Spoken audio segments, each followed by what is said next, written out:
So what we're going to be doing here is we're going to look at CQIs, which the assessment will most generally create some opportunities, let's say, for corrective action due to some non-conforming things that you may find during that assessment.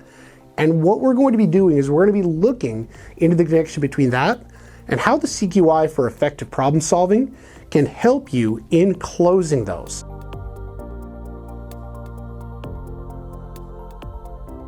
All right, folks, welcome to Plexus International. Today, what we're going to be talking about is CQIs, but we're going to be dealing with the interconnectedness of things. Because when we work with organizations, one of the things that we see is they do the assessment, they find some areas that, let's say, are a little bit lackluster.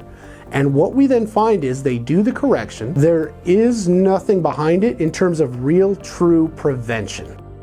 So where there is no real, true prevention, what you end with is correction and a situation where somebody's performance, let's say, because they start performing those corrective checks, may wane if they leave the company because the things that they were doing to protect yourself, they're no longer doing.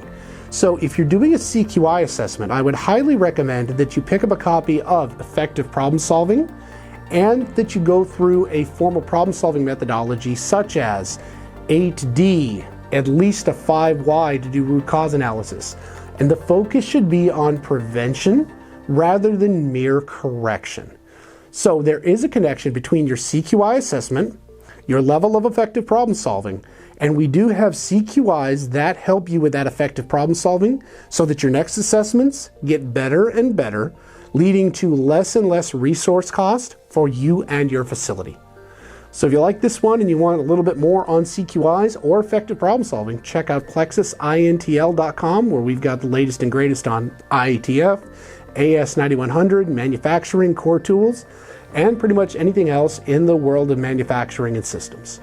All right, we'll see you in the next one.